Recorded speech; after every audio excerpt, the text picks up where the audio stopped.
in the second half, and players responded very well. I couldn't be prouder.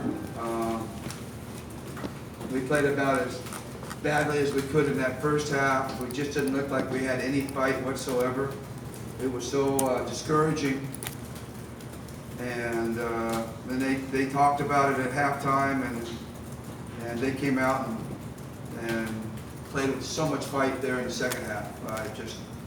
I couldn't be prouder of this group in terms of turning that game around. We were Dr. Jekyll, Mr. Hyde, or we were Mr. Hyde, Dr. Jekyll. I don't know, one of the other two, but we were something out there. Completely different teams. It's like we went in the locker room, turned off the lights, and when we turned the lights on, we were a completely different team. It was fun to watch and fun to be around. But like I said, Richard and the staff did more coaching than I did in that second half. So I'm real proud of them as well. They deserve all the credit. You want me to call Richard? Coach, why did you allow Coach Richard to? Well, I think you have a different voice out there sometimes. My voice goes in and out years. I hear it all the time. Sometimes a different voice is more effective. And I've done that, as Richard knows, poor Richard. I've done that to him a number of times. Doesn't always work. I've done it to him when we're down 25 points. Say, hey, you coach. I don't want to coach anymore. Poor guy. And the whole staff participated, the whole team participated. We looked at our stats, our analytics guys gave us our best lineup in that first half, when we were plus 11 in that first half as a group. And we just said, we're going to go out with that group to start the second half. And they went out, and the second half, Sol, Scotty,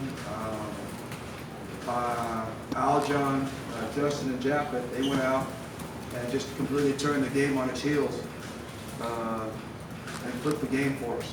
And that got everybody excited and everybody moved forward. So obviously that's a plan we're going to put in our pocket and bring out when we can. They can be that successful together. You thought you're not feeling well, Coach? No, I wasn't feeling well. I tell you that, watching that first half made me sick. So I wasn't feeling well going into that second half, that's for sure. But again, I'm glad that they were able to step up and do the job. And whatever it takes to win. You got to find ways to win, especially over a long series and a long conference. And many years I've been around in the league. We've been together almost 4 years now. This group, so they get tired of one voice. So it's nice to for the other guys to take up responsibility. And so, Yang Yao does it all the time, right? Poor Kaloy all those years. But gave Kaloy great experience, and now he leads his own team and leads his own team in an excellent manner. So it helps, I think. I think it helps.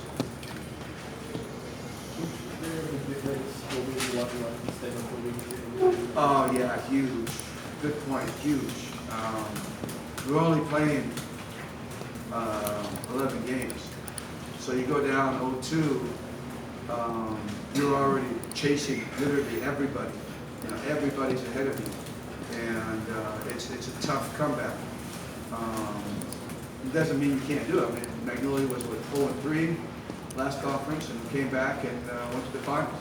There's been many times, I remember when we started 1-5 and we came back and won the championship. So it's not a lock that you're going to have a bad conference if you start off slowly, but it makes it a lot harder, and it wears on you, and it wears on you mentally, and I think it makes a difference when you get to the playoffs and you've had to make hobble the whole time. It's like in a game, you fall down by 20 points, it takes so much effort to catch up, but sometimes you can't finish the game if you don't do it right away. So that's a really good point. We certainly didn't want to fall down 0-2, and certainly looked that way at halftime. So that was what was going to happen.